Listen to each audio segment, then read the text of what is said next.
You're listening to The Skeptic's Guide to the Universe, your escape to reality. Hello and welcome to The Skeptic's Guide to the Universe. Today is Tuesday, August 2nd, 2022, and this is your host, Stephen Novella. Joining me this week are Bob Novella. Hey, everybody. Kara Santamaria. Howdy. And Jay Novella. Hey, guys. Evan is off this week. He is otherwise engaged, some family matter, but he'll be joining us for the next episode. This next episode we're going to record actually is Nexus, which is it's happening probably right now as you're listening to this, or maybe it happened already if you're listening to this after Saturday. And that show will be airing in 2 weeks. So, guys, the big news this week, sad news, Nichelle Nichols passed away. She was 89. Good, yeah, good age, life. good age. 89. Lived a long life, always great. So that means that only Kirk, Sulu, and Chekhov are left from the bridge crew of the original series. Yeah. You know what I loved about her and that original bridge crew was when I was a kid watching the original Star Trek series, I didn't realize that there was anything special about the fact that it was a multicultural crew.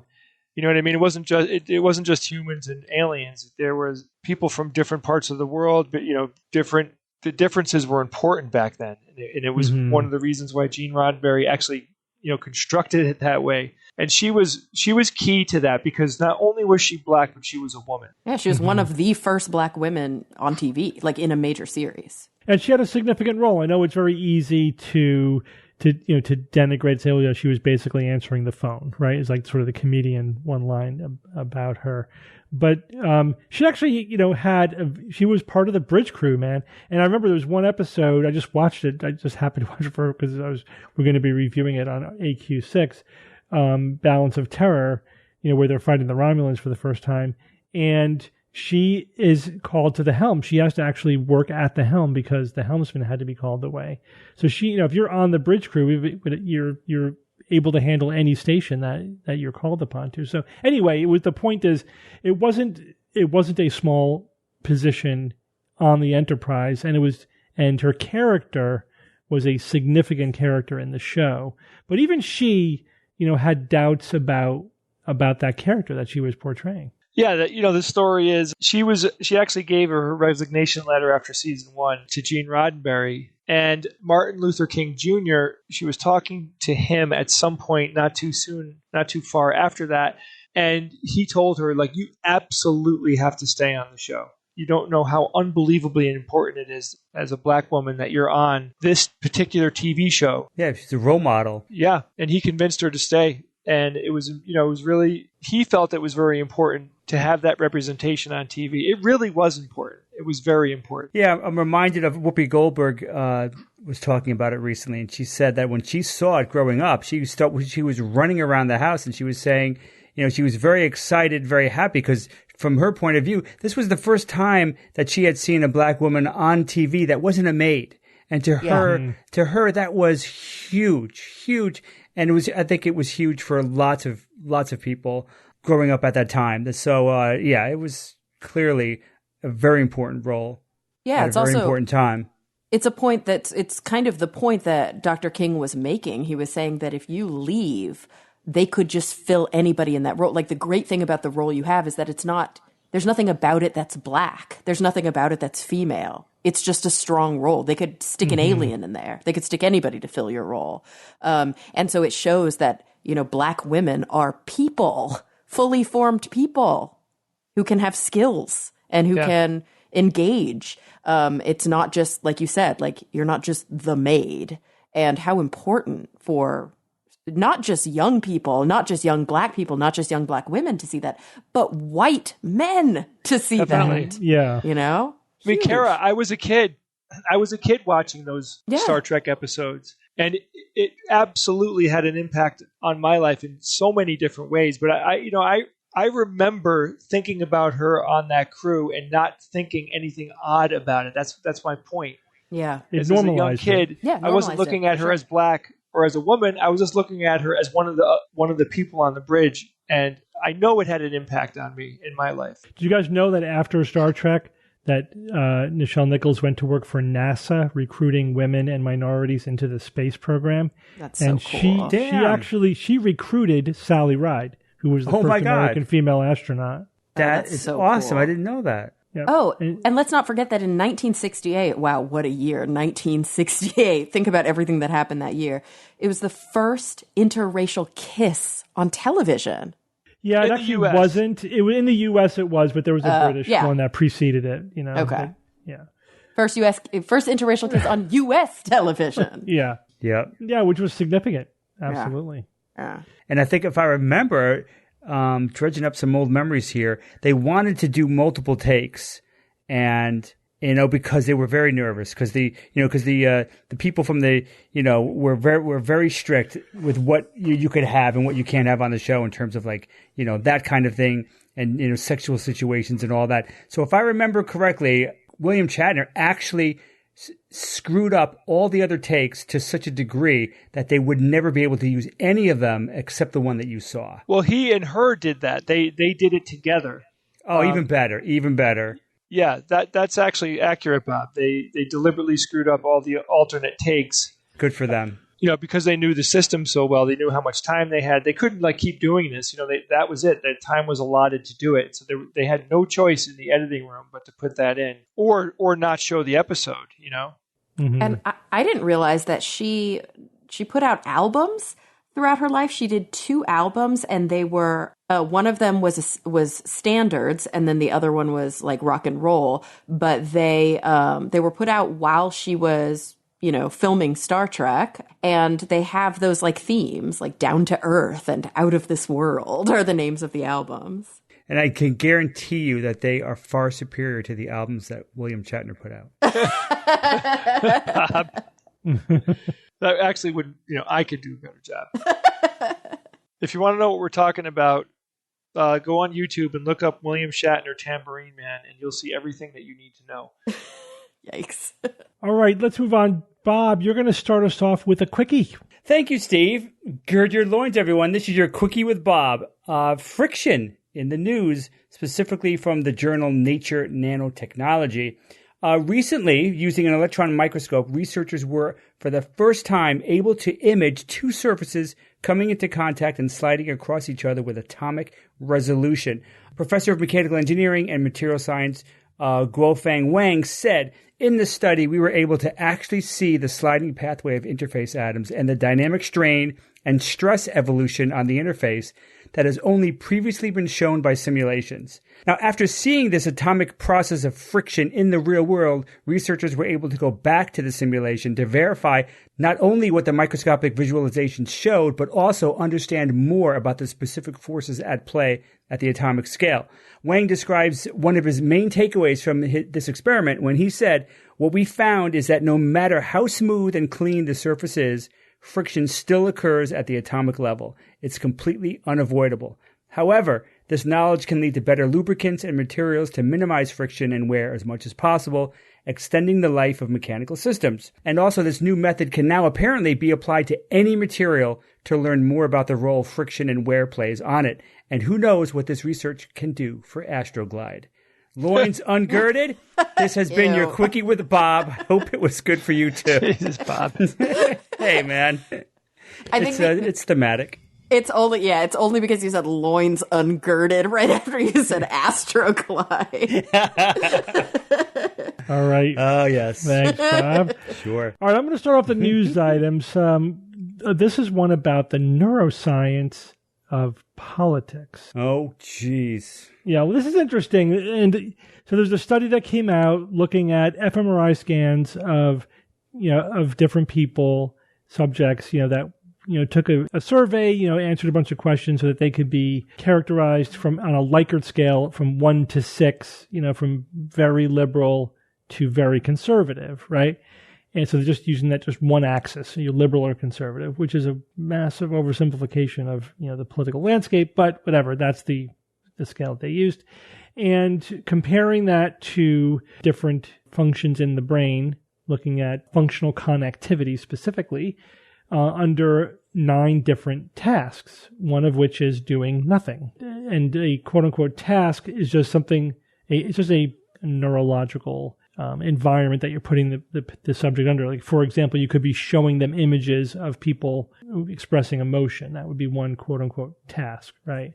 Another one might be a memory task. Another one was trying to get a reward by hitting a button as quickly as you could. Now, none of these tasks had anything to do with politics or ideology. They were considered, politically neutral, but they just want to get the brain to light up in different ways and see if there are statistical differences between liberal brains and conservative brains, right?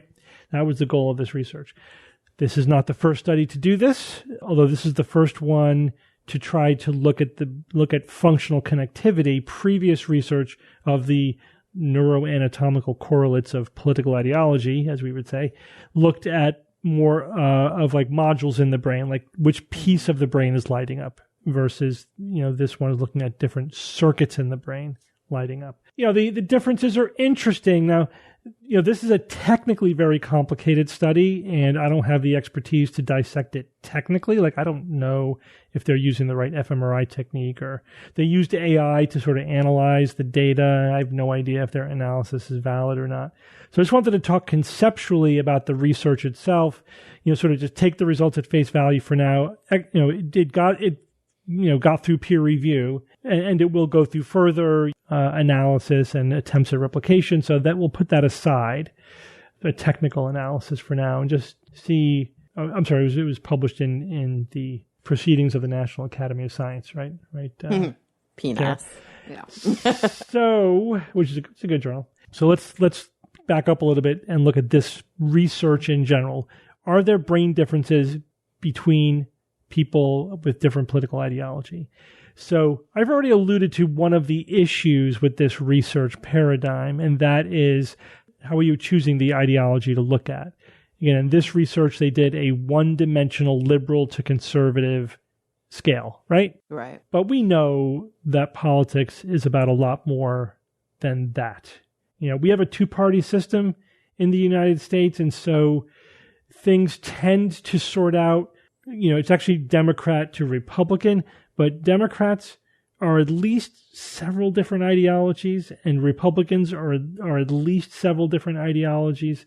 There is there are sort of coalitions of ideologies, and they're actually somewhat in flux in the U.S. in the last few years. But that's not what they looked at. They didn't look at Democrat versus No, they Republican. didn't. They looked at liberal versus conservative. But the point is, why choose that? Well, I think that's the prevailing model across all political science. I know that, but my point is, does that reflect reality, or is that a cultural construct that may not reflect any kind of neurological reality? Oh, I see. Yeah, I think, but right. the interesting thing is that it's a cultural construct that seems to hold in most cultures.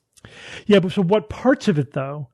Because for example, are we talking about socially liberal, right, or economically liberal, or right. liberal in terms of foreign policy, or what? It breaks down multiple different ways, and they don't always align, and so you can define it in different ways, and then you're looking at basically completely different phenomena that you're just right. labeling liberal and labeling conservative. I think the issue, I mean, obviously this is, you dug a lot deeper, but I think the issue is that if we use that sort of, let's say, fiscal and socially liberal conservative quad, you're going to find that there are people who are extremely liberal, which means that they are both socially and financially or economically liberal. And then you're going to find people who are extremely conservative. So they are both financially and socially conservative, and they're going to be the most severe ends. And so if you can take the most severe ends and almost caricature them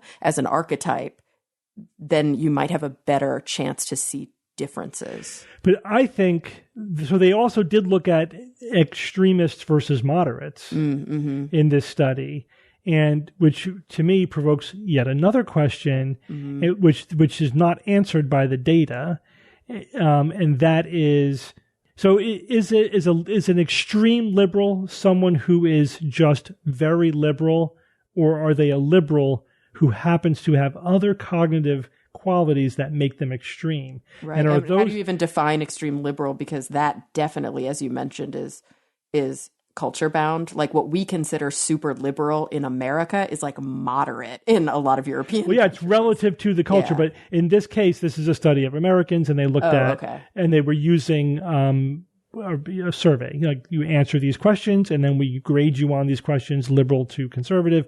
You're right that spectrum may be different in different countries. They may use the labels differently too, which we won't get into. That's a different thing.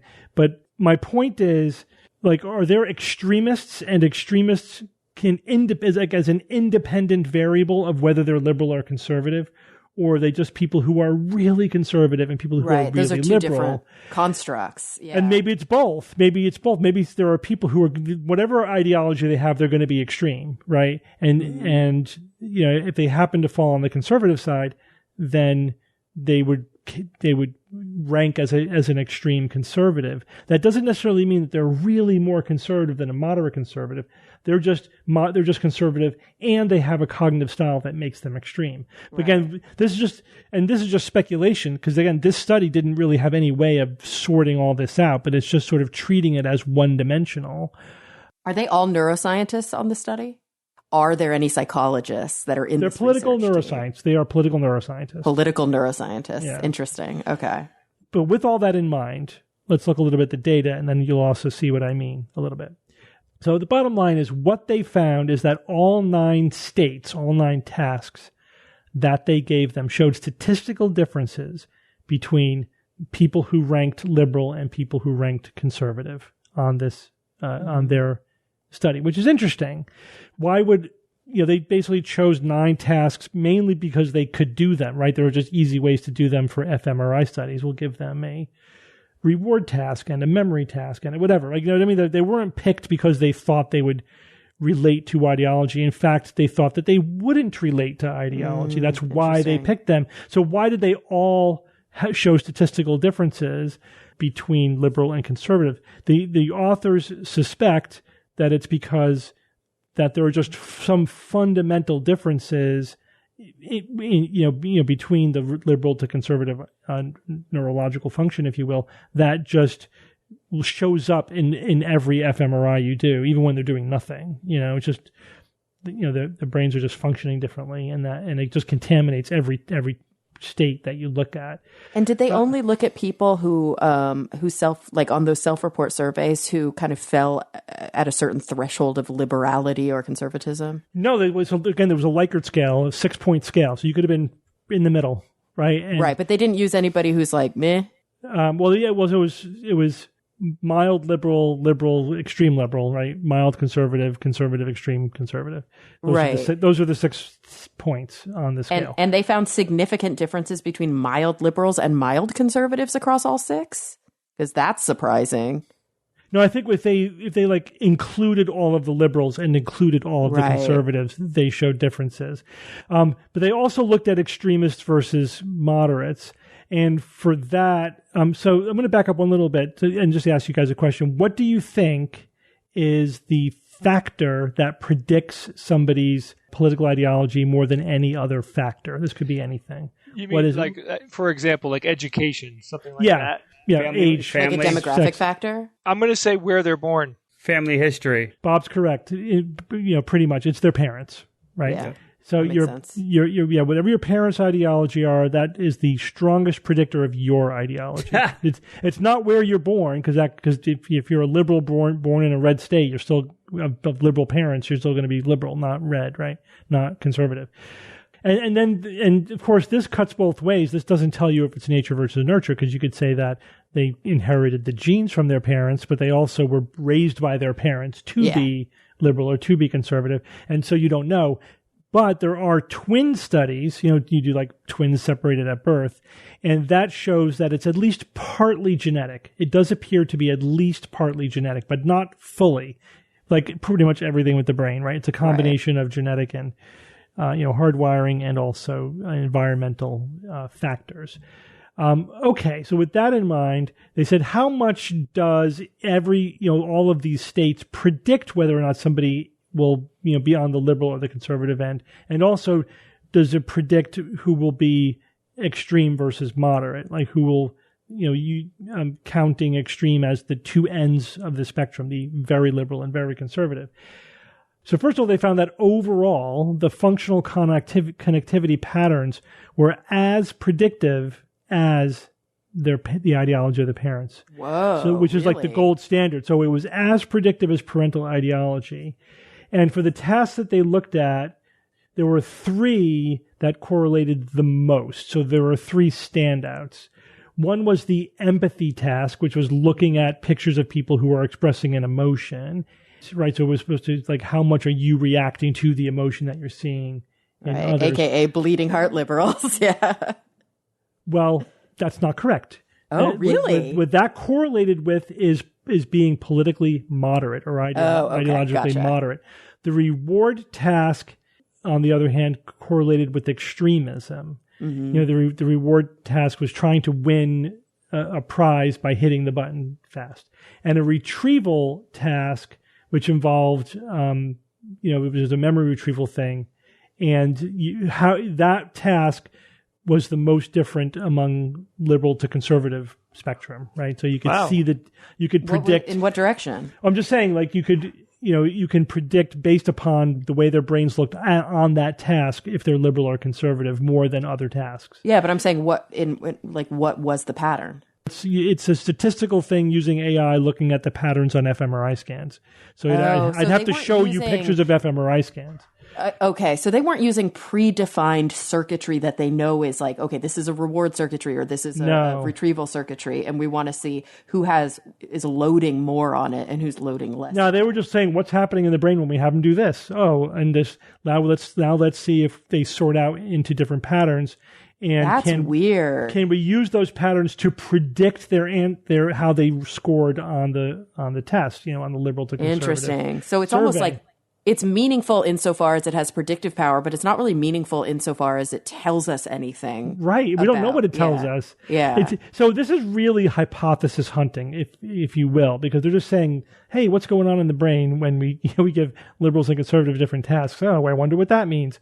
What does it mean that certain patterns in your brain when you're doing a reward task predict if you're an extremist or a moderate, There's also no way to know if we're just loading on a completely different construct that like a confabulating variable, kind of like those old studies where it's like, we took smokers and compared them to non-smokers and we asked them X, Y, and Z. And it's like, well, but maybe it's because the smokers drink more coffee or maybe it's because they have heart problems. I'm sure there's confounding factors galore in this kind of study because and this is what I was alluding to at the top of this, is that we don't know that we are dealing with fundamental phenomena or just one or two layers removed from those fundamental phenomena. Right. Like what is it about someone that makes them liberal? Like liberalness may not be a thing unto itself neurologically. It's just a cultural manifestation of more fundamental neurological functions. Like you could think of things like empathy, for example. Right. But then what's that? What is empathy? Is that even a fundamental neurological function, or is that a manifestation of other things that are happening in the brain, other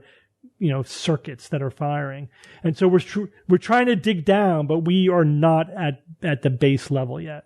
No, but there's something about there's like a face validity kind of component to this, which has long interested me, and I'm assuming it really interests the authors too, that there's something that feels fundamental about ideology, because once you sort of start to develop an awakening into ideology, as you're a child, you don't really know what's going on in the world, but once you start to say, this becomes part of my identity, it actually is very fundamental to a lot of people's identities.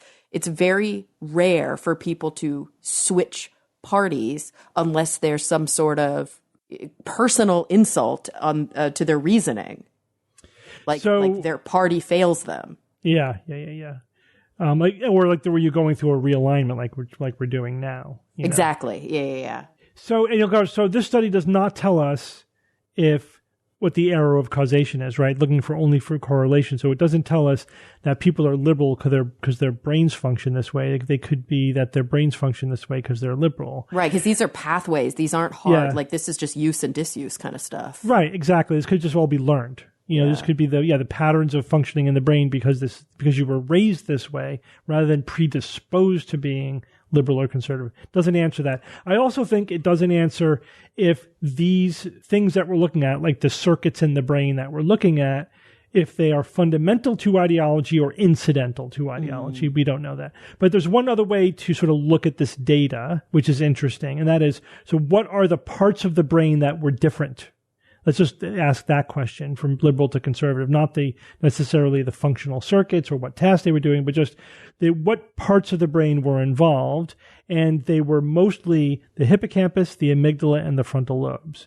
So those are all involved with emotional processing.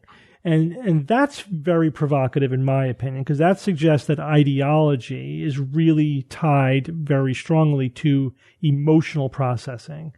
It wasn't so much the more rational cognitive parts of the brain, it was the emotional parts of the brain that were able to predict liberal to conservative, extreme to moderate. So it's really, political ideology may say more about our emotional makeup than our cognitive style, which is interesting to think about, which kind of does jibe with other research that shows that we tend to come to opinions that are emotionally salient to us based upon our emotional instincts, and then post hoc rationalize them with motivated reasoning, which is why it's so hard to resolve political or ideological or religious, disagreements, because people aren't reasoning their way to them in the first place. They're just using motivated reasoning to backfill their emotional gut instinct. And that's like their worldview, what feels right to them. No, this is the way it is because it feels right to me, and I will make sure I figure out a way to make it make sense.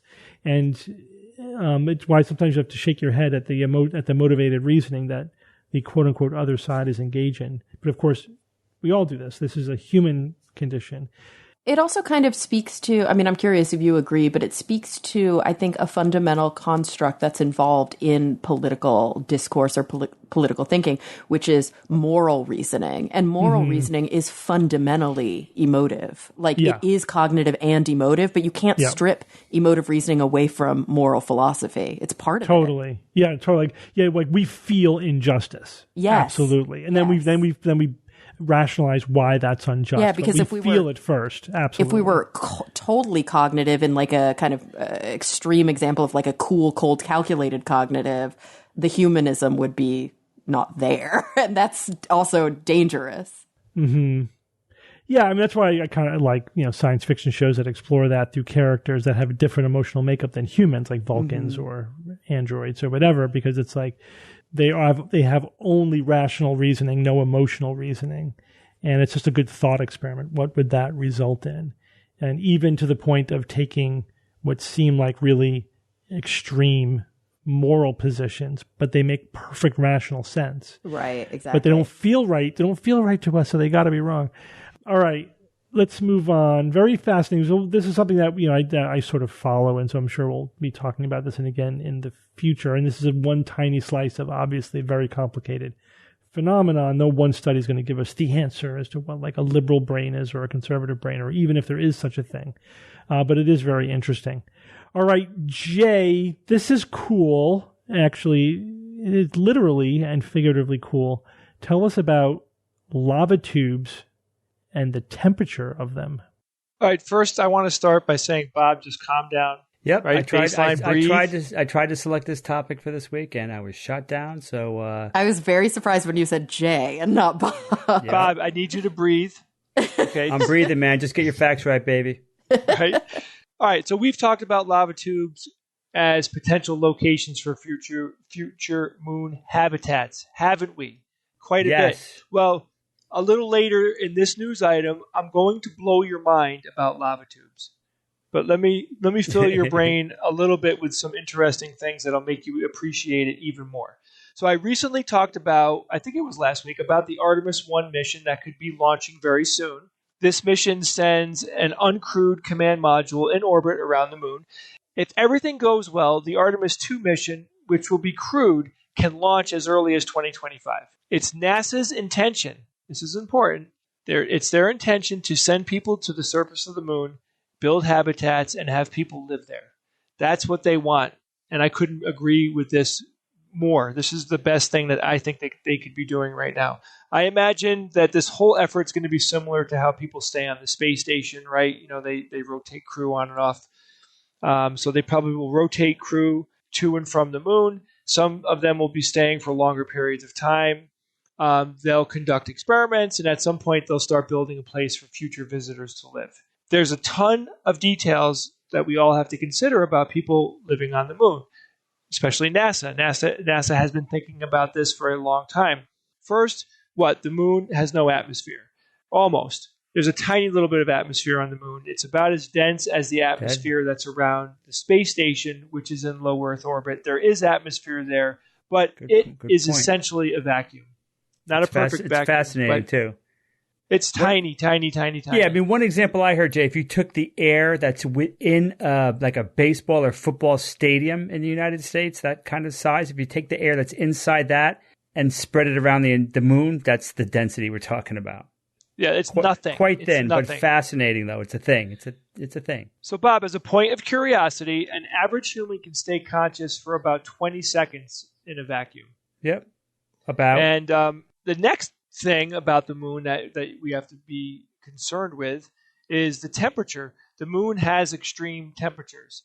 The daytime temperature there is 260 degrees Fahrenheit or 126 degrees Celsius. Nighttime, it goes way down to minus 280 degrees Fahrenheit or minus 173 degrees Celsius. Super hot, super cold. So with no atmosphere or magnetosphere, visitors on the moon will also be exposed to solar wind and cosmic rays. This means that the moon's habitat has to provide a lot of amenities in order for people to stay for long periods of time. So all that said, keeping in mind how hostile the surface of the moon is, it's looking like lava tubes are even more awesome than we thought. NASA figured out that some lava tubes have a consistent inner temperature of 63 degrees Fahrenheit or 17 degrees Celsius. Do I need to repeat that? That's amazing. Amazing.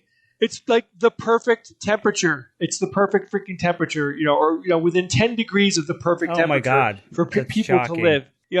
It's like the perfect fall day. Let me put it to you that way. And these lava tubes can be as big as 1,600 to 3,000 feet or 500 to 900 meters in diameter, which is very, very large, which is fascinating as well. And there's a reason why lava tubes are large on the moon. It's because there's less gravity, right? So the more gravity a planet has, the smaller the lava tubes get. Well, the moon doesn't have a lot of gravity, so the lava tubes got to be really big. Now, lava tubes can also, if we build habitats in them, they also can help block harmful effects of radiation and micrometeor impact, which happens quite often on the moon.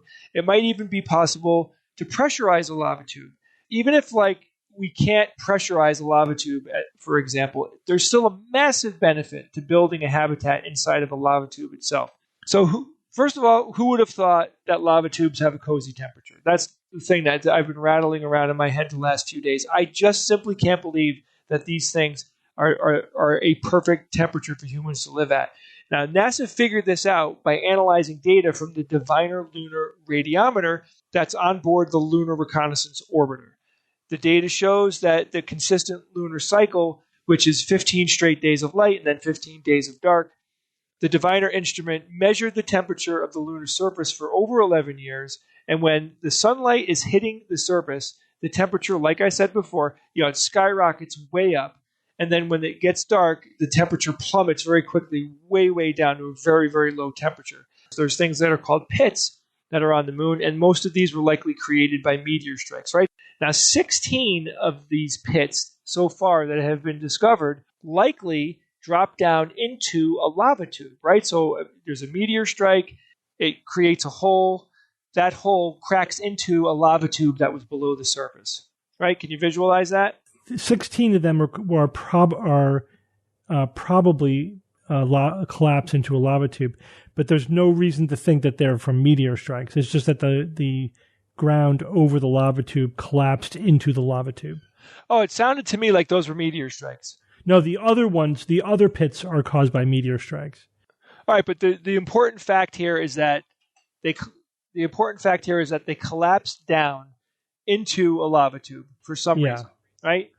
So you have a hole. The ceiling of the lava tube collapsed, fell in because it was unstable, whatever. It could have been from a nearby impact, shook it and cracked the rocks, whatever. Just something happened and it eventually collapsed down. Now, the pits have something, though, that's important. They have a protective overhang that blocks some of the sunlight, right? That's critical, it seems, for this cozy temperature. That seems very critical. Yeah, I guess, Bob, without that rocky overhang that's partly covering up the hole that was made, things wouldn't behave the exact right way in order to create this nice even temperature. But so it does a couple of things. It blocks light from coming in, and it also inhibits retained heat from leaving too fast. Now, this is probably why the temperature stays at such a nice temperature. This is called black body equilibrium, by the way, with a constant temperature of 17 degrees Celsius or 63 degrees Fahrenheit. There's less than, and this is mind-blowing, there's less than a 1 degree Celsius variation throughout the 30-day lunar cycle. That's amazing. How efficient that is. So if we get lucky, one of these pits will indeed connect to a pre-existing lava tube, and if we find that, we're in business. Yeah, their simulations also showed that 1 degree variance, that 63 degrees or 17 degrees Celsius with 1 degree Celsius variance, probably holds true throughout the entire lava tube. Yeah, that's what I was wondering. So now we have a lava tube that could be pretty long, right? Could be very long, and it has a pretty large diameter. Huge, because the low gravity can make them go much bigger than anything found on the Earth. We're absolutely going to investigate these lava tubes in these pits to see what we find.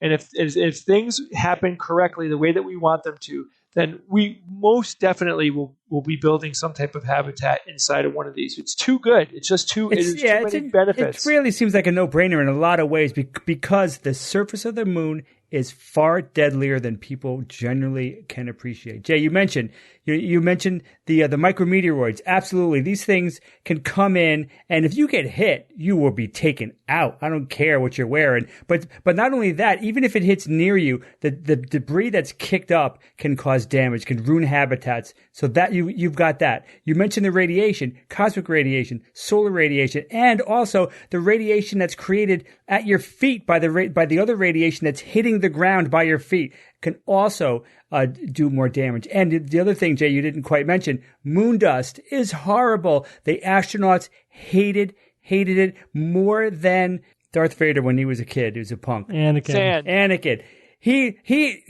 They hated it more than he hated sand because that stuff, think about it. You've got... It's abrasive. I know it's sharp. The sharp edges, there's no weathering. There's no atmosphere. There's no water. It's very sharp. You breathe that in, not good. And it also gets everywhere. And we got to get, people are going to want to get away. You cannot stay there. Yeah, you can stay there for 3 days like our astronauts did. That's fine. But if you're going to stay there for longer than that, you got to get out of that. That is a horrible place to be for an extended period of time. And it's like right there waiting for us. Now it's even more comfortable than we thought. It's just a much better place, a much safer. To me, you're going to spend the resources and the money to dig deep holes and bury yourself into the regolith that way. When there's places just waiting for you that are gargantuan. Now, Bob, how about a pressurized lava tube? Sure. Yeah, imagine if there's one that's deep enough that it can hold pressure.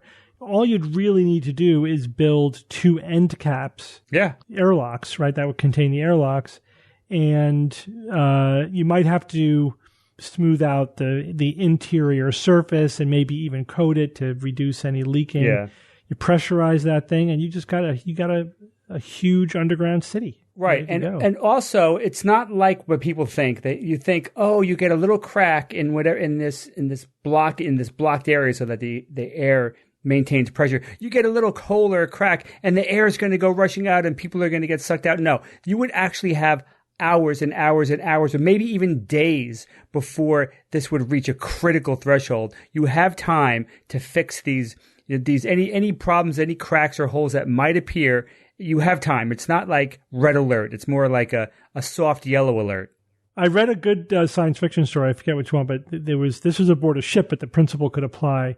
You basically have these floating balloons that are filled with a sticky substance. I have listened to that story as well. Yep. Yeah. If there's a leak, the balloons would float to the leak Again, and when they get into the crack, they Burst. break and automatically fill it with the sticky substance that seals the crack. So you could have just these balloons floating around in the lava tube that would just automatically, passively seal at least, small size cracks, if not bigger ones. That's pretty cool.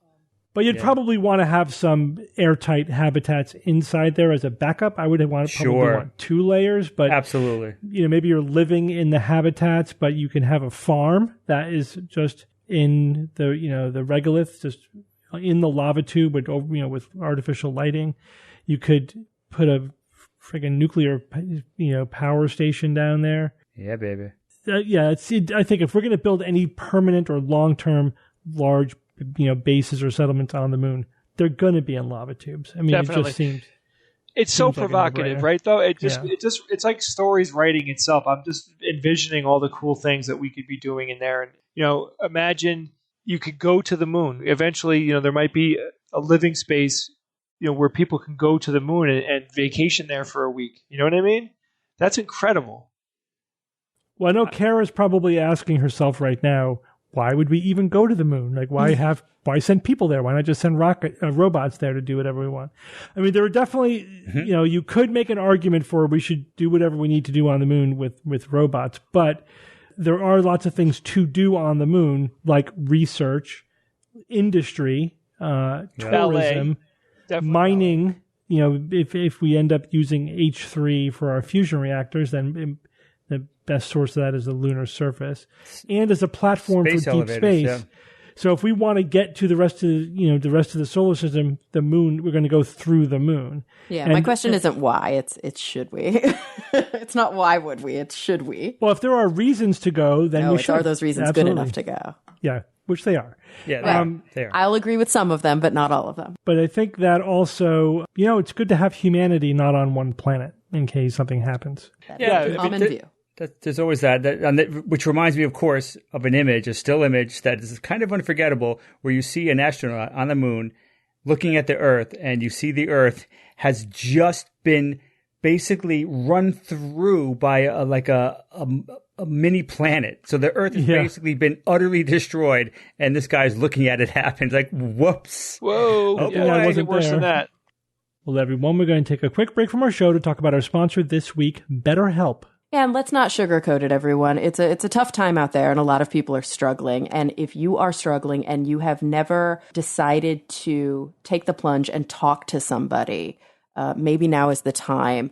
It's so important to prioritize our mental health. If we put that first, everything else really can follow, and BetterHelp can help you with that. I myself work as a therapist, and I also go to therapy. And I can tell you that online therapy has been really, really beneficial for a lot of folks, where it's, it fits better within your day. You have limitations to be able to get in the car and drive somewhere. Being able to talk to somebody online can be really a lifesaver. And it's the model that I'm now using all the time. Yeah, Kara, you could do it on your phone or, your iPad if you want to, and any way that you connect with the video.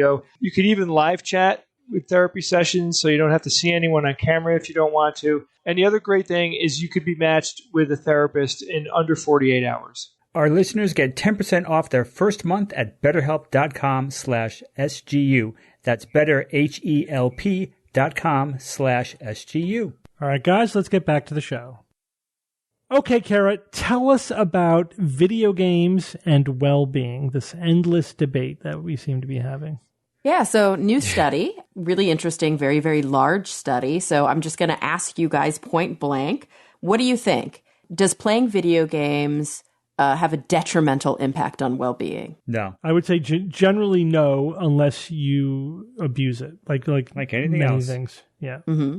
Okay. But not especially. What do you think? Does playing video games have a positive impact on well-being? It can. I think so. That's exactly what I'd say. It can, probably not generically, but I think it can in some contexts. Right. So this study looked at, probably it was more on the generic side than on the specific context side, because it was a really, really large study. Ultimately, they looked at 38,935 players' data. And it started way bigger than that, like hundreds of thousands. But of course, with attrition and people not getting back and dropping out of the study, they ended with 38,935 solid participants in this study. So that's a big data set. Their basic takeaway was there's pretty much no causal connection between gameplay and well-being at all. It doesn't improve, it's not detrimental. It has no effect at all on well-being for the most part. Of course, we want to break that down a little bit. Yeah. So they looked at something else, which was kind of interesting, which we'll get to in a second, which is the motivation for playing and how that motivation might be a sort of underlying variable. But first, let's talk about what they actually did. So it was pretty cool. These researchers were able to partner with, I think it was 7 different gaming publishers, gaming companies. And in doing so, they were able to get direct, objective data about frequency of play. Because they found that most of the, obviously the reason for this study is exactly what you asked at the beginning, Steve, like this endless debate.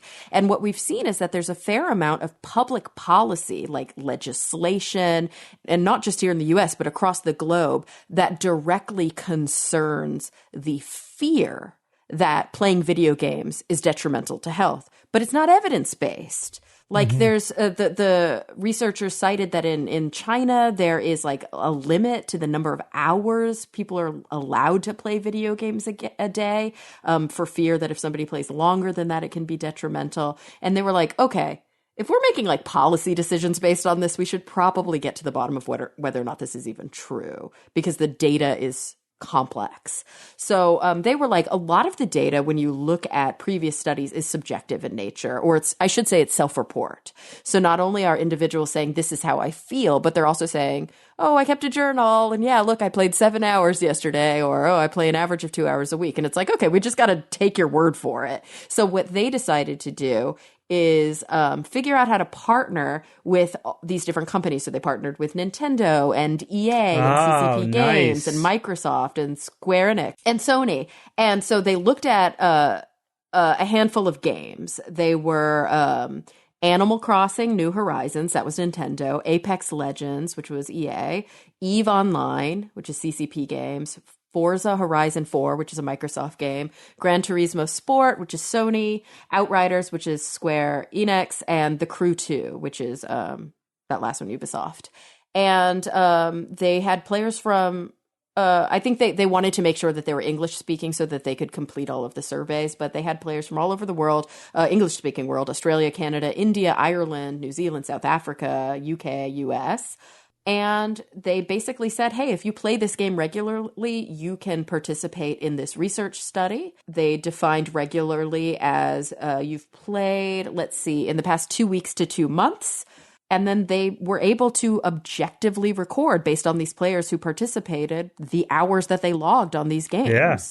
And then they were cross-referencing that, or they were actually doing their statistical analysis, comparing those numbers to the different self-report surveys of well-being. Yeah. And they used multiple different self-report surveys. So let me find them here. So they use something called the SPAIN, which is the scale of positive and negative experiences. That's a Likert scale 1 to 7, where people basically just say how frequently they felt a certain way in the past 2 weeks. So like, how often did you feel this positive experience or this negative feeling? So, from very rarely to always, or never to always. They also used the Cantrell self-anchoring scale, and that asks participants to imagine a ladder with steps from 0 to 10. The top of the ladder is the best possible life for you. The bottom is the worst possible life. Which step were you on in the last 2 weeks? And then they did some very, very complicated statistical analysis where they basically were comparing how often people were playing, like the time that they spent playing, and also the changes in the time. Like, did they play more or less over the time that they measured them? Because I think they had 3 different measurement points, the sort of before, during, and after. And they were slightly different. This is one of the problems with doing this kind of study, where they're using the publishers to help provide the data, because of course the collections were slightly different between them, but they were able to sort of normalize everything.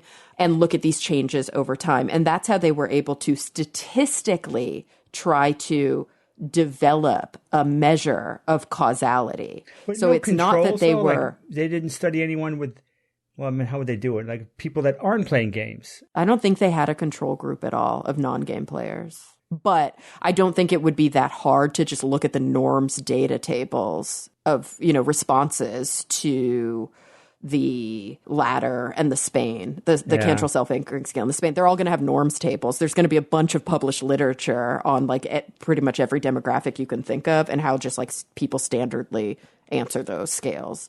So you can use that as an anchor.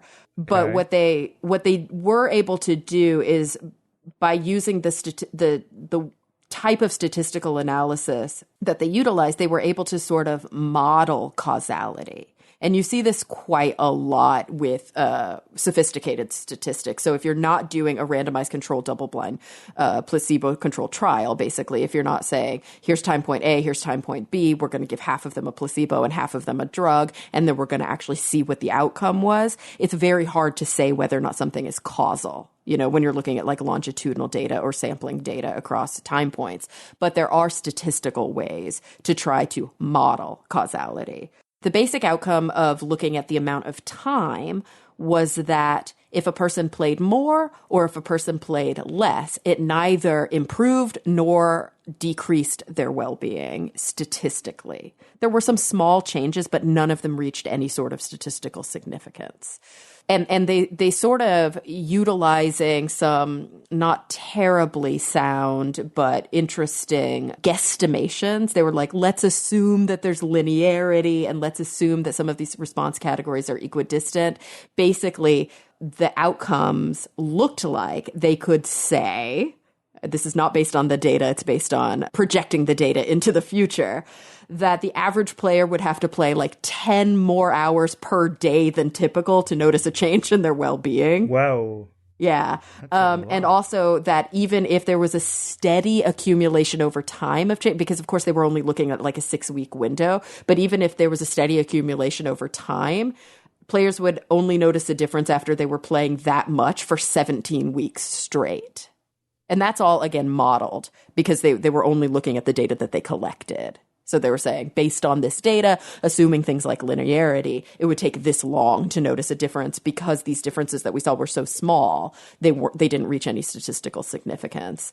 But what they did find was a wholly different question, which was an important and interesting one, which was, why are these people playing video games to begin with? And maybe the why gives us some indication of well-being outcomes, right? Is it the gameplay? No, we're not saying that playing more or playing less is having any sort of effect on well-being, but is it the motivation for why they're playing? And they looked at internal and external motivation. So they used a measure called the PENS, which is the Player Experience and Need Satisfaction Scale, which asks the different study participants to think about the past 2 weeks of playing the game and answer questions on a Likert scale about a bunch of different constructs, like your sense of autonomy, your sense of competence, your sense of how related you felt to other people, and then two big ones, intrinsic versus extrinsic motivation. Were you playing because you wanted to? Were you playing because you felt pressure from the outside to play?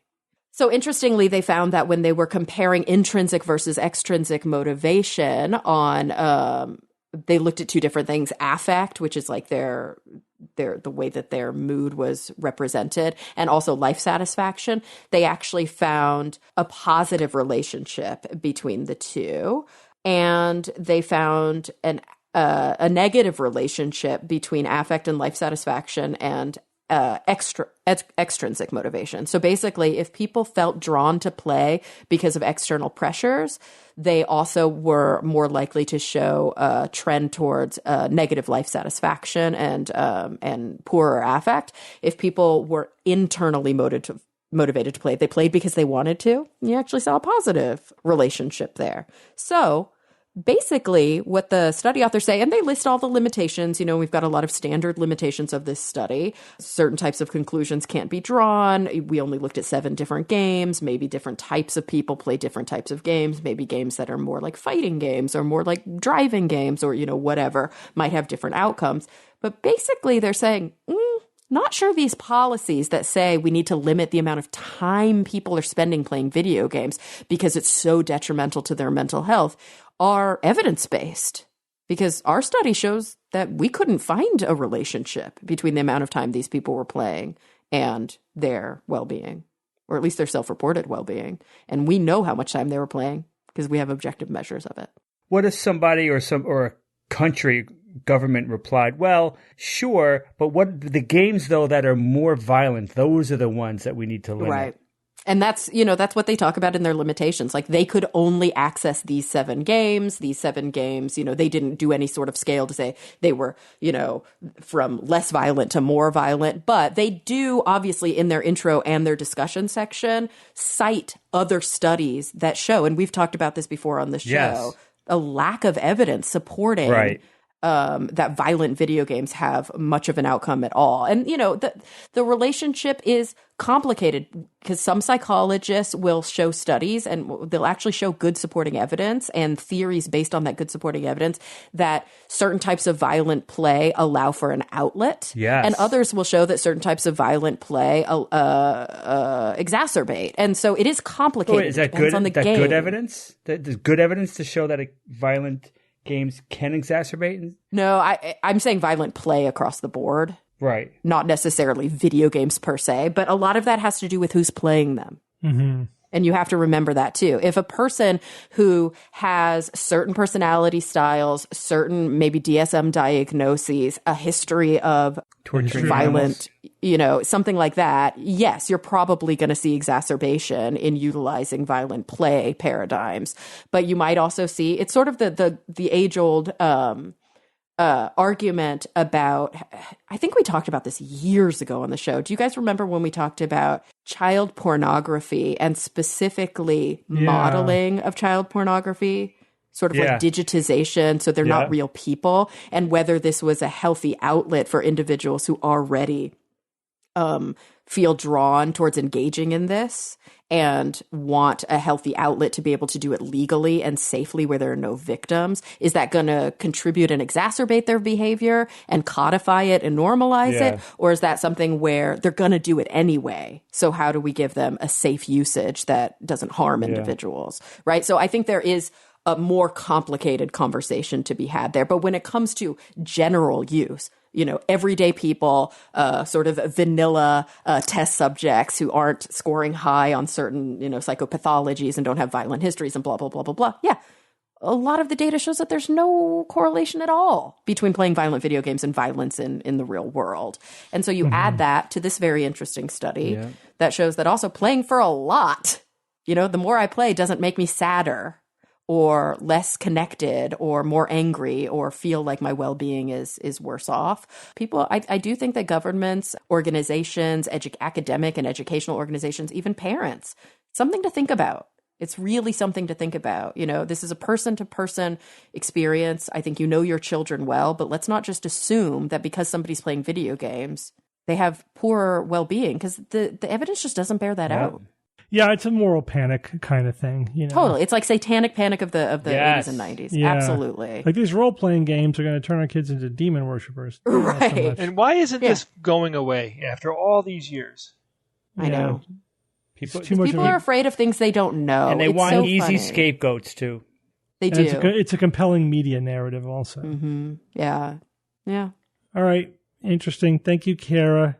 Bob, tell us about the latest research trying to image dark matter. Yeah, a lot of dark matter news recently. This one caught my attention. Australia finished its first run of experiments for its first major dark matter detector called the Oscillating Resonant Group Axion, also called Organ. So I figured it'd be good to do a little primer to put this into context. So when you're looking into a dark matter detector and you don't know much about it, one of the first questions should be, well, what kind of hypothetical type of dark matter is it made to look for?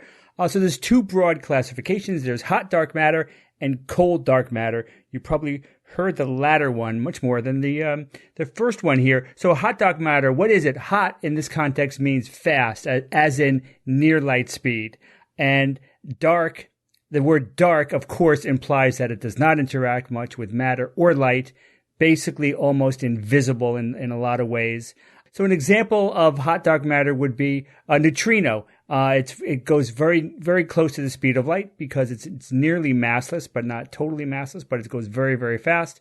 And it's really neutrinos. I remember when they found out that they had mass, they thought for a little while that, oh, maybe this is what dark matter is. But no, it's just not a popular candidate for dark matter these days. Then you have the other big category, cold dark matter. So cold in this context means slow compared to the speed of light. And the two major classes of cold dark matter that I'll talk about are machos and wimps, which was pretty funny when they first came out, because there's such, macho and wimp, two ends of the spectrum. So macho is an acronym for Massive Astrophysical Compact Halo Object. So this was actually one of the very first, machos was one of the very first candidates for dark matter. It seemed kind of obvious. Oh yeah, maybe neutron stars or brown dwarfs or primordial black holes, they could potentially, if you add them all up, add up all the masses, maybe that's what dark matter is. Maybe there's halos of these, much more than we would ever think. Massive halos of these around, say, all the galaxies that are causing this extra mass that we can't see. But it didn't take that long before it's basically now considered to be very unlikely. The data just doesn't show enough of these. Like I remember reading about some studies looking for primordial black holes and gravitational lensing that they would cause, and they're just not seeing enough of them out there to possibly be considered a candidate, a serious candidate for dark matter. The other one of the other big option for cold dark matter is WIMPs. This group, I think, is the one that's getting the lion's share of research these days. WIMP stands for Weakly Interacting Massive Particles. Weakly in this context, I just found out, to me, I always thought that they interact weakly, right? They just don't interact a lot, but actually it refers to the weak force when it says weakly interacting massive particles. Now, WIMPs are assumed to be non-baryonic, so they are not made of protons, neutrons, quarks, etc. And there's some examples here you might not have heard of. The Kaluza-Klein particle is a potential WIMP candidate for cold dark matter. Kaluza-Klein particles are supposedly potentially curled up in a hidden fifth dimension, and we therefore cannot see them. You look, no matter where you look, you're not going to see this particle because it's hidden away in a super tiny fifth dimension. But the theory states that it should be able to decay into neutrinos and photons, which we don't see in our accelerators. So that means perhaps that it just doesn't exist, or maybe our accelerators just aren't powerful enough to see them, and one day we may. Wouldn't that be interesting? We have a solution to dark matter, and we have a hidden fifth dimension. That would be pretty amazingly awesome. The other potential WIMP that is an example of cold dark matter is Gravitinos. And Gravitino is a silly name, and I won't discuss it anymore. How's that? And then we have another WIMP is an axion. And this is what Australia's Oregon experiment is looking for, axions. Axions are hypothetical particles. They were theorized decades ago, initially to deal with CP violations of the strong force. So you don't know what that is? Well, look it up. It's out of scope today, but it's worthy of a rabbit hole. If these axions exist, they would move very slowly and would interact. They wouldn't interact much at all. But we do know that they would likely have a very certain mass range, because they would need to have a minimum and maximum mass, because if they were heavier or smaller, then we would see them. So that's pretty solid. So if you're going to look for these, you need to look within this mass range. And that's what people have been doing. The other major part of this theory says that axions should be able to transform by very, very strong magnetic fields into photons. and I think also neutrinos as well. Regarding Oregon, Dr. Ben McAllister from the University of Western Australia said it engineers and corrects conditions for axion-photon conversion and looks for weak photon signals, which are little flashes of light generated by dark matter passing through the detector. So the big engineering problem then here is dealing with the noise. And I'm not talking about the machine making loud noises like Jay eating meatball after meatball at dinner.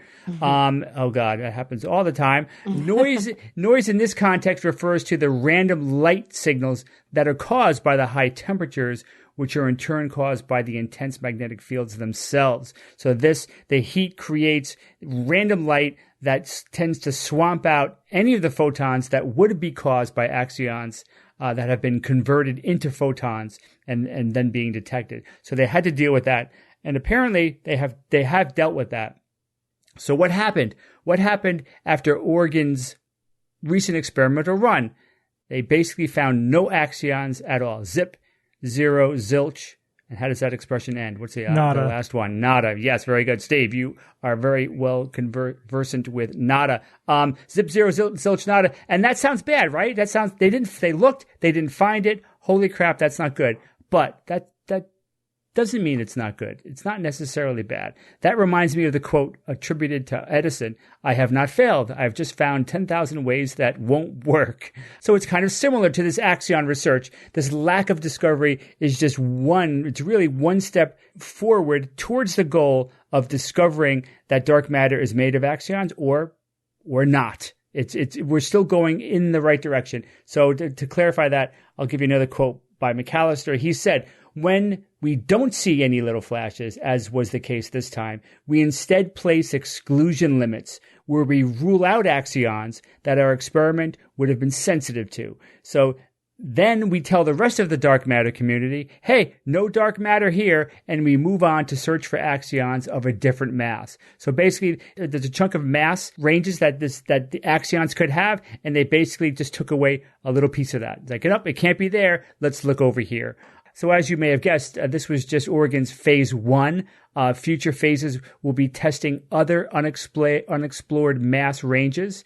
And hopefully that will be quite a day if they did find it, and we did find out that dark matter is composed at least partly of these axions. So explaining the significance of their quest, McAllister had another good quote. He said, "We never would have discovered electricity or radio waves if we didn't pursue things that at the time appeared to be strange physical phenomena beyond our understanding. Dark matter is the same." This was a very interesting experiment, and going through it, there wasn't a huge amount of meat necessarily in this specific news item. It was pretty simple. Here's the experiment. They looked for it. They didn't find it, but I think the significance of it, the idea that they're just eating away at one possibility, and eventually they'll have some answers one way or the other. At least according to axions. And I also thought it was fun to just give a little primer on, what exactly are the different types of a dark matter, whether cold or hot or whatever. So this was kind of a fun little research thing. So that's it. Yeah, it's a good reminder that negative results are results, and they do push the ball forward. It reminds me of like the experiments looking to see if the Earth was at rest with respect to the ether, or was it moving with respect to the ether? And the answer was no. It's neither, and therefore every experiment they did showed nope. There's no ether. But if there's no ether, then what is light propagating through? What is light removing at speed c with respect to? Oh my God! And that eventually led to the answer of everything and the theory of relativity. Reality. Basically. Yeah, so that was a negative result that transformed physics. So it's good to remember that. And it's good also that they didn't just double and triple and quadruple down, and because we see that, of course, in our community, we see that where like, remember that flat Earth show where they did a really fairly definitive test with a laser beam that would have gone above the hole that they created, because the curvature meant that it went above, and they're like, wait a second, and for a second you could see them just flirting with the idea, well, wait, the best explanation here is that the Earth is a sphere and it's not flat. And you see them kind of nibble at it for a second, right? And then they're like, we did something wrong. And then they totally double and triple down and said, no, the Earth is flat and something is wrong with the experimental setup. It's like, man, just like, come on, guys. There was so much of that in that movie. It was so brilliant. I mean, my favorite was, the woman who was, a conspiracy theorist, but then someone who was even more nutty than her had a conspiracy theory about her. And she was saying, well, this guy is just making stuff up and doing A and B. And then she looks off and goes, is it possible that that's what I'm doing? Like she had this moment of insight. Wait a minute. I remember that. Oh, yeah. And then she had a total Theodoric of York moment. Yes! Where she was like, nah. Like she oh my God. stood right Steve up Martin, to the... what a great scene. Yeah. Just, there was a lot of that. Or, we should do this experiment. We'll spend $20,000 on a gyroscope that will show that the Earth is not rotating. Oops, it is rotating. Okay. Motivated reasoning kicks in. And then eventually they figured out that it's because the sky is moving around the Earth. That's what's making the gyroscope move. It's dragging it along with it. So they just had to invent some new physics there. But yeah, that movie is a master work of just documenting the process of conspiracy thinking and motivated reasoning and how people can get stuck in it. It's just wonderful. All right. It's so frustrating. Okay. Let's move on. We're gonna skip ahead to a few emails. Ooh. We had some fun emails. These are just kind of quick science questions or science feedback. So we're just going to go through a few. First one comes from David Allen from Stuttgart, Germany. And David writes, I've just recently heard about your podcast and have downloaded many of the back numbers, which explain why my feedback has to do with an old podcast. In podcast 891, it's not that old, chirality was a topic of discussion. That this term was coined by Lord Kelvin, a.k.a. William Thomson. One of the broadcasters used a posh English accent in connection with this, probably assuming this would be the accent Lord Kelvin spoke in. Actually, having been born in Belfast and brought up from an early age in Glasgow, he had a pronounced Scottish accent. Furthermore, he was not a hereditary peer. I have seen something similar in one of the Around the World in 80 Days, where he was also given an upper-class English accent and manners. Imagine if Benjamin Franklin was similarly misrepresented in a film or documentary. Otherwise, I thoroughly enjoy your podcast. Keep up the good work. Wait, doesn't Benjamin Franklin always have a posh upper-class English accent in every film about him, too? Franklin? No. Because it was colonial. Everybody talked like this in colonial America. Yeah, but it wasn't a British accent. It was a colonial accent. Well, fine, whatever. That comes from the British accent. But, so I didn't know that. I mean, so Lord Kelvin, was born William Thomson. He's considered Scot-Irish. And he was knighted and became Sir William Thomson because of his scientific contributions, and then later landed and became a baron, Lord Kelvin. But it wasn't a hereditary title for him, I guess, because he was granted it. But he would have had a Scottish accent. Okay, but to be fair, also Scottish accents are really hard to do. Yeah, I think we do the posh British accent because that's the one we could do, not because because it's intentionally a caricature. Yeah, well, not just that. My take on that was, and I think probably was it Jay who maybe did that accent. My take is that because to me, in my mind, Lord Kelvin to me seems like he would have, just by the fact that it has Lord, to me equates to upper class British, which is what that's his British point. We assumed that, but he was. Yeah, that's the thing. It doesn't mean it's English. Just because it's British doesn't mean it's English. Right, I know, but to me, Lord, I think it just connects automatically with the stereotypical accent that was used. I don't know who did it or whatever. Well, I can tell you why. Because of BBC America, that's why. Right. And not just BBC America, it's literally every film ever made in the U.S. about another culture uses a British accent. Doesn't matter if they're German, doesn't matter if they're Polish, maybe Polish, they'll try and pull something off, but definitely any like kind of European, most European countries, they just use British accents. It's ridiculous. Mm-hmm. Why do they do that? Because we like it. We like that damn accent. It makes people sound smart. It's so it's such a pleasing sound. They choose accents based upon the character, not what makes sense historically. Disney's the worst at this, Oh, a British accent, it means you're smart. A Scottish accent means that you are a barbarian or that you're rough. Yeah. So I remember like in right. How to Train Your Dragon, the Vikings had Scottish accents. Why did they give Vikings Scottish accents? Well, because they were tough barbarians, and that is now the media trope of that's I guess the accent you have if you're a barbarian. You have a Scottish accent. It doesn't matter that you're a Viking. So and we get similar feedback. I mean, I remember we got an email from somebody, and I mean, good on them. And like, I agree, but it's a hard habit to break. And I'm from there. That when we do a Southern accent, what does that mean? And this is across the board.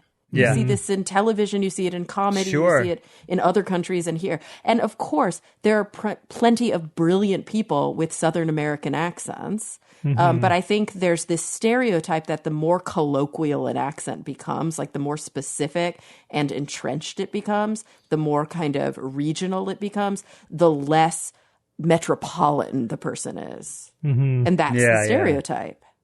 And so you can take it anywhere. Very deeply New York accents. We think of having all of the stereotypes of very deeply New York people, very deeply Texas accents. We think of George W. Bush. It's the stereotype. Totally. I remember I had a professor in medical school who spoke with like a Brooklyn accent, and it was like, it totally was jarring, because this guy's a medical professor, and he was speaking with an accent that you don't normally associate with a scholar, and an academic.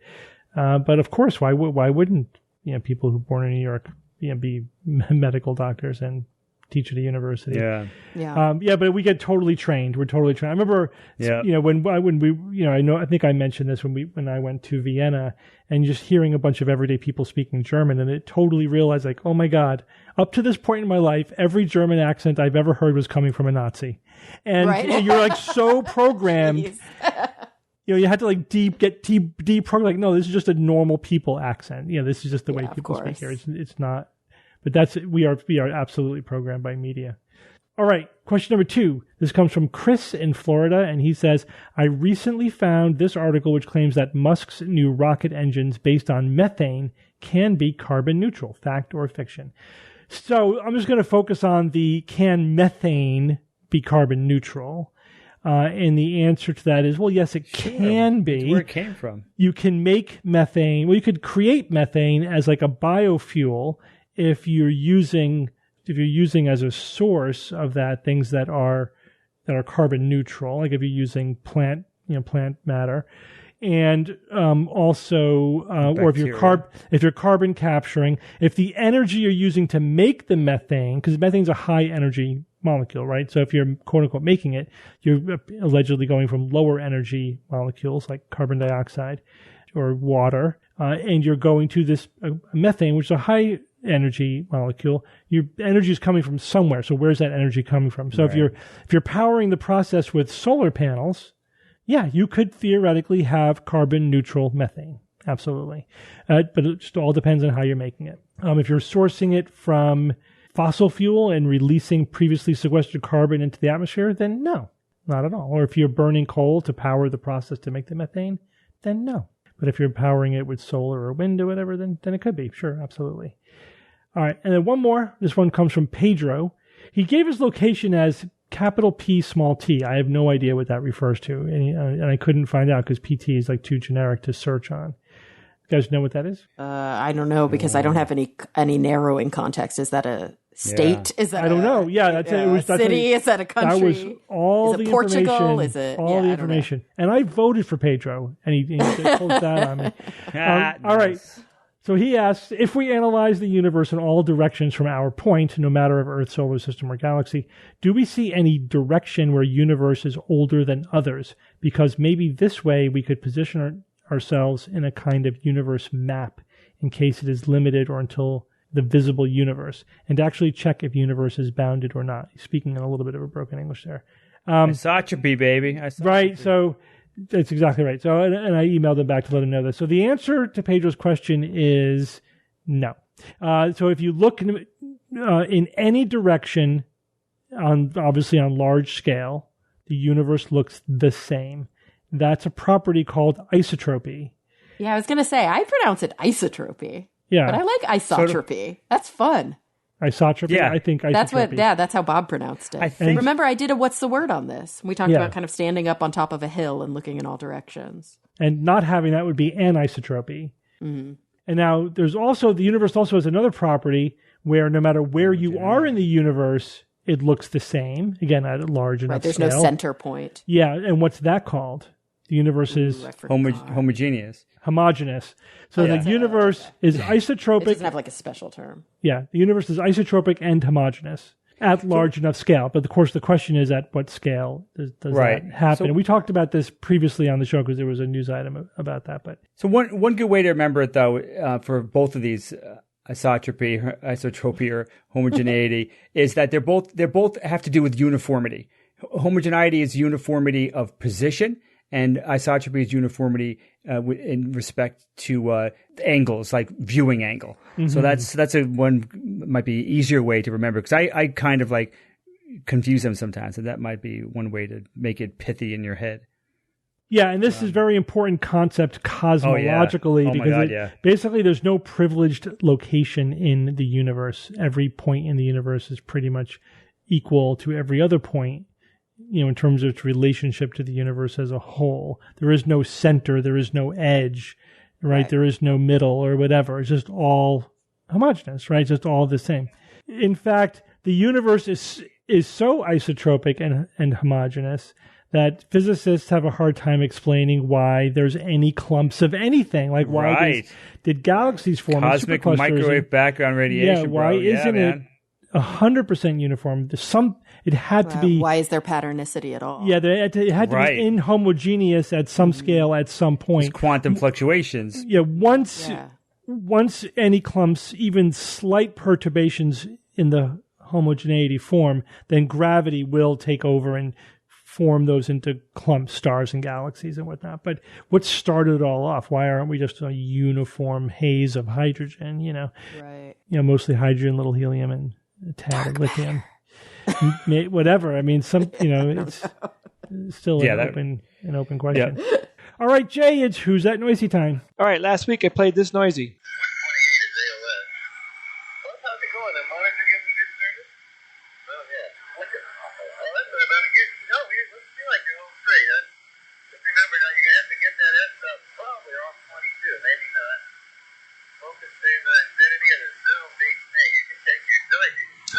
All right, so we got two people talking. Do you guys have any guesses? It's a dog. A dog? It's a marine mammal, isn't it? No. Well, we have a listener named Michael Praxty, and he wrote in, "Hey, long-time listener and huge fan of the show. We just had our second kid yesterday, and after all the nurses left and we were hanging out in postpartum, we turned on the latest Skeptics Guide. So you were all some of the first voices that Kai heard outside of the room. That's pretty cool. Anyway, I think this audio is a reconstruction of a conversation happening at the other end of a fiber optic cable using a technique similar to this thing that he sent to me. That is not correct, although I think that's really cool, like an early fiber optic message that they were encoding and decoding. Not correct, but that was a cool guess. I'm going to click right into the winner. I have two people here. So I have guy said his name is pronounced like Chubby, and he's from Romania. So I'm just going to say Chubby. Hello, Jay. The voices belong to Neil Armstrong and Buzz Aldrin during Apollo 11. Specifically, they were speaking at the 1 hour, 25 minute mark, and then they were discussing the camera that they were using to take pictures on the moon. Very freaking cool. Another random listener who did not send it in first, but they did win because they got it correct, and you guys know who this person is. Joe Anderson wrote in and said, "Noisy is Neil talking with Buzz on the goddamn moon." That's right, Joe. They were talking about AOS and f-stops and all that. So we have those two people got it correct this week, and I have a new Noisy for you guys. Wait, do you know what camera they used? Yes, it was a Hasselblad, right, Bob? Hasselblad, yeah. Is that the name? How do you pronounce it? Close enough. Yeah. All right, here's the new Noisy. This Noisy was sent in by a listener named Quinn English. This one I dedicate to Bob, and you will know why in a second.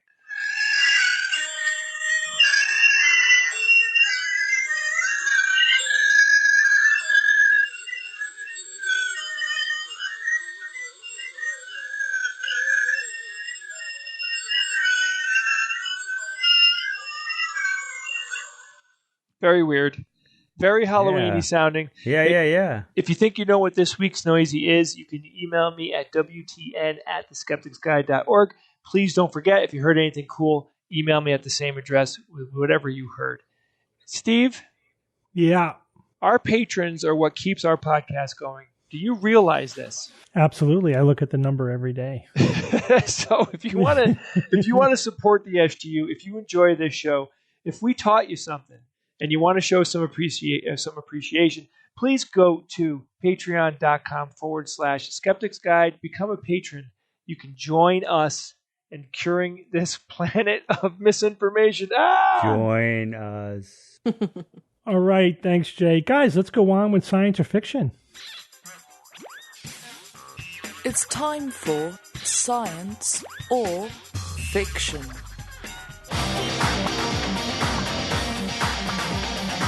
Each week, I come up with 3 science news items or facts, 2 real and then 1 fake, and I challenge my panel of skeptics to tell me which one is the fake. There's a theme this week. Although these are all news items, they just happen to cluster in a theme. The theme is material science. That is a frequent theme. Oh, no. We come to a lot of material science news, and, you see a bunch in a row. I use it. All right, here we go. 3 news items about material science. Item number 1. Chemists have developed a method for essentially printing complex designer molecules using specific frequencies of light. Item number 2, scientists have produced a method for combining single-walled carbon nanotubes into highly ordered structures, such as a regular helix, with minimal errors by using DNA as a lattice. And item number 3, researchers have produced a biocompatible fiber optic sensor out of spider silk. Jay, go first. All right, this first one, chemists have developed a method for essentially printing complex designer molecules by using specific frequencies of light. Whoa! Pushing around molecules with light. How can that possibly be? I mean, it can't be that the photons are pushing anything because they're massless. But maybe they do something with temperature, or I don't know. That sounds iffy, but super interesting.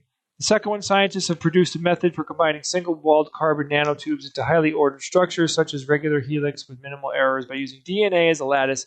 I think that one is science. I think that's really cool. I know there's a ton of research in this type of processing. Nanotubes, hugely wanted, hugely useful. So I could see that they use DNA to help them do something. So I totally think that one is science. Last one, researchers have produced a biocompatible fiber optic sensor out of spider silk. A biocompatible fiber optic sensor. So a sensor, I'm guessing what Steve is saying here is the fiber optic sensor is one of the pieces of hardware that they use to, in this case, receive the signal of light that is then transformed into information. Spider silk is one of those things that you heard a lot about in your life, but they never do anything with it. And it's always like, can you scale it up? Can you produce it? Sure, they might have been able to do something in the lab, but with sensing fiber optic, I don't know. It's so weird. I'm going to say that one is the fiction. I don't think we've done anything with spider silk. Okay, Bob? Yeah, the spider silk biocompatible, I could see, but a fiber optic sensor? I mean, I suspect that the silk is a component, maybe even a major component. So I'm kind of can buy that one. The nanotubes into a regular helix shape using DNA as a lattice, I guess I can see that. The one that's getting me, though, is this first one, basically printing designer molecules using specific frequencies of light. Hey, I'm not buying that. That would be amazing, and it's just kind of a little bit too amazing at this point. So I'm going to say that one's fiction. And Kara. Well, it's funny because I would say I'm going to go with Bob and Jay on this because Jay basically made the exact same argument and then picked a different choice. So, like, as Jay was going through his reasoning, I was like, the light frequency, like, there's no way. And then you said the same thing. So I think I have to go with you, Bob, and say that, the designer molecules with frequencies of light feels like the fiction.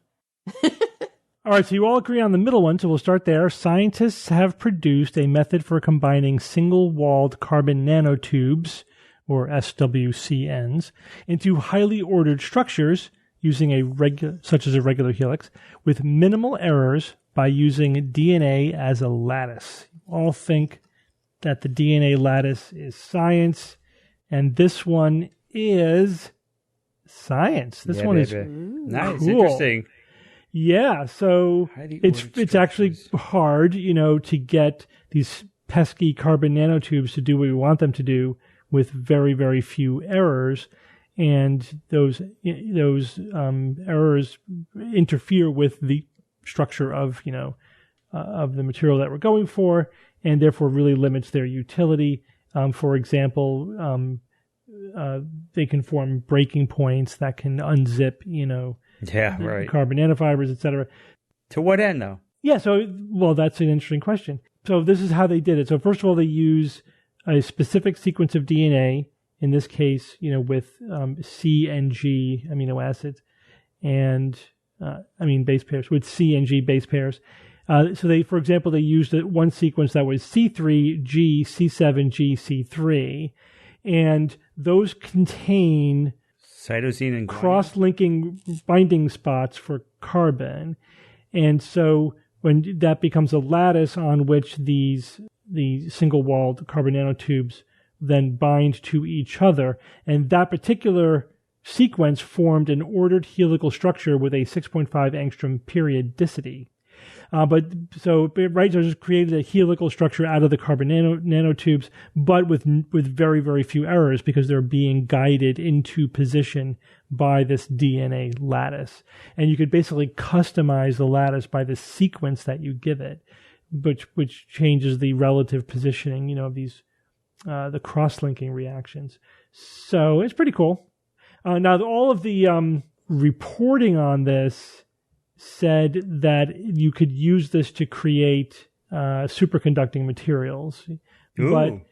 But that's like they're putting the cart before the horse. You know what I mean? Like they're putting one potential theoretical application of this technology could be making metamaterials that have properties like, superconductivity. But it's not, really doesn't have anything to do intrinsically to do with the process that they're developing here, which is just, look at this. We can have exquisite control over linking up these carbon nanotubes by using a specific sequence of DNA as essentially a template or as a lattice.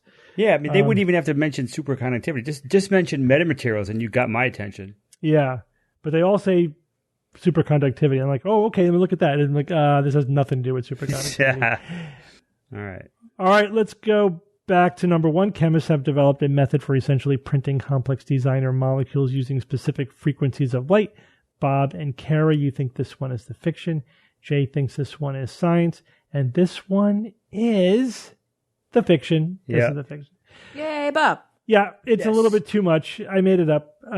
You made it up? Well, it's just the news item was using photochemistry as a step in a process of forming organic molecules. You're basically using the light to break up a molecule into two components that can then be used to form other organic molecules. It's just photochemistry, but the idea of using light like to print designer molecules, I made up. I had to come up with something that was different enough because you could do so much with light. You can push molecules around with light. They've done it. You could also combine light with matter in some cases, really heady. I had to make sure it was significant enough that it's like it's not actually happening out there. Well, Steve, I got to say, wow. I went through this week in SGU history has the distinction of being the longest, most amount of time I went through news items to find something that grabbed me. I went to every damn science news website I could think of. It was unbelievable. the worst, the hardest one, the most amount of time. So I have a lot of familiarity with a lot of news items that came out this week. And this one specifically, I related this to another news item entirely. and this one, get this though, it was a way of using lasers to polarize atoms so that one side is more positive, one side is more negative, so that you're bonding atoms together with a very, they're bonding together, but it's not a strong bond. It's not a molecule like bond. It doesn't have the strength of a molecule, which is why I thought this was fiction, because the word molecule meant that this was absolutely fiction because it doesn't have the binding strength of molecules. It's just really a very light attraction. And so it's so weird how this. Well, it's because there's so much with this photochemistry is the thing. Right. The article that inspired me was light as a tool for the synthesis of complex molecules, but here they're using light to break apart a chemical bond, and then using that to then insert something in between. Interesting. I'll take the win no matter what. Yeah, creating organic molecules. But that's the reason I had to make sure it was fiction, because there's so much out there I could easily, if it wasn't specific enough. Right. Okay, if I just said they're using light to push atoms around or to make molecules, that is happening. That is a thing. All right, all of this means that researchers have produced a biocompatible fiber optic sensor out of spider silk is science. Bob, I don't know if you saw this one. I didn't. This one I didn't see. Yeah, here's the actual title of the article, the published article, Biocompatible Spider Silk-Based Metal Dielectric Fiber Optic Sugar Sensor. So, I didn't realize that spider silk, certain kinds of spider silk actually can have fiber optic properties. That's cool. Fiber optic is just something that, the refractive index inside, the substance is such that the light will stay inside. It won't go outside. So it travels down along the fiber, right? That's what makes a fiber optic. So spider silk could be used as a fiber optic. They did coat it, but with like a metal, not something that made it the fiber optic, but with something else. And then they used it as a sensor for sugar, for different types of sugar. So like this would be like a biosensor.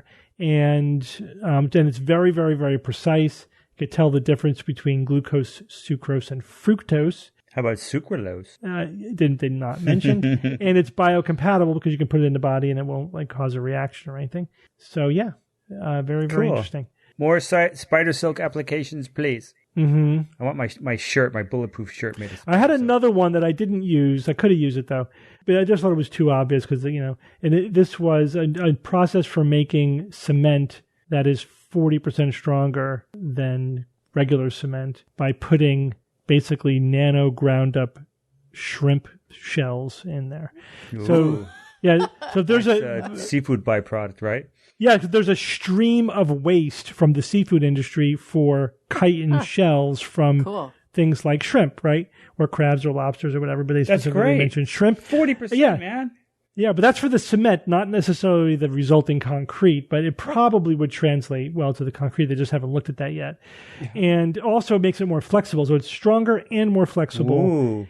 And if that translates to the final product, that could reduce the amount of cement, right, or concrete that you need in a build.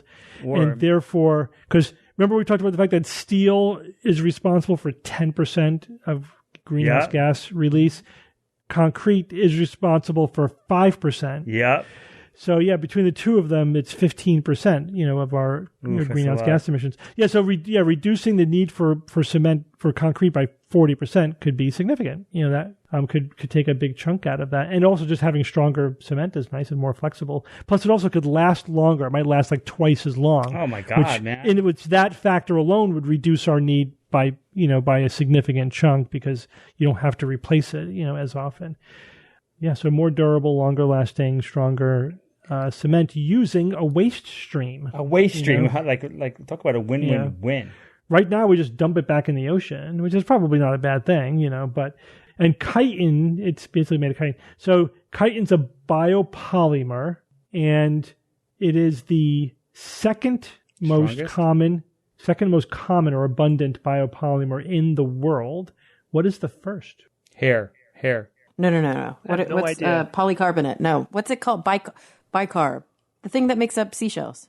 Calcium bicarbonate. Calcium bicarbonate, yeah. That's in the seashells too, and that is in cement, so that is part of why it's a useful additive. But no, biopolymer. So it is cellulose. Cellulose is made by plants, right? That's like the basic. Yeah. Yeah, so plants speed out insects, I guess, in terms of their their structural biopolymer, in terms of just the raw amount in the world. But chitin is the second most common.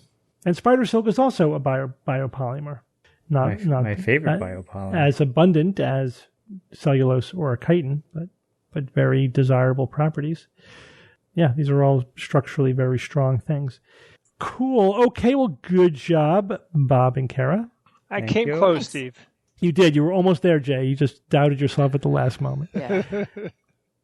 Okay, I am taking over the quote for today since Evan is not here. This was submitted by a listener called Grant. That's all he gave as his name. And I thought it was appropriate. And the quote is from Marcus Aurelius, Meditations, Book 6, number 21. Marcus Aurelius, skeptic of the ancient world. I don't know if you guys know who he is. And he wrote, if anyone can refute me, show me I'm making a mistake or looking at things from the wrong perspective, I'll gladly change. It's the truth I'm after, and the truth never harmed anyone. What harms us is to persist in self-deceit and ignorance. Oh, my God. Wow. Marcus Aurelius. Total skeptic, man. Total, right? Total skeptic living in the ancient realm. That's epic. Yeah, he's a philosopher, right? Yeah. We've quoted him before, too, because he's sort of He's very quotable. Yeah, very very quotable. He lived from 121 to 180 ACE. He was Roman emperor from 161 to 180. And a philosopher. And a Stoic philosopher. Yeah. The last of the rulers known as the 5 good emperors. But yeah, this guy's just overflowing with skeptical philosophy. I'm going to read more about him. I'm interested to see what he has to say. Yeah, totally. It is fascinating. And I took a course in Greek philosophy in college, and the professor said, like, they basically thought of everything. Like, the first time they started thinking systematically about stuff, they basically had all the ideas, in terms of just basic, philosophical ideas. Like, everything has its roots, is like variations on a theme from the Greek philosophers. It's probably not literally true, but it does seem he's like Roman. Yeah, but Greek led to Roman, led to right. But I'm just saying, between the two. Yeah, I mean, they also did something really smart. They wrote it down. Exactly. They probably weren't the first people to think of this stuff either, but they wrote it down. But they did think they systematically thought about things, philosophy, and they wrote it down, so it survived. And so it's like, they thought of all this stuff, just... Yeah, they grappled with concepts that we still grapple with today. Yeah. Called Absolutely. The Human Condition. Yep. Right. All right. Well, thank you all for joining me this week. Sure, bro. Thanks, Steve. And until next week, this is your Skeptic's Guide to the Universe. Skeptic's Guide to the Universe is produced by SGU Productions, dedicated to promoting science and critical thinking. For more information, visit us at theskepticsguide.org. Send your questions to info@theskepticsguide.org. And if you would like to support the show and all the work that we do, go to patreon.com/skepticsguide and consider becoming a patron and becoming part of the SGU community. Our listeners and supporters are what make SGU possible.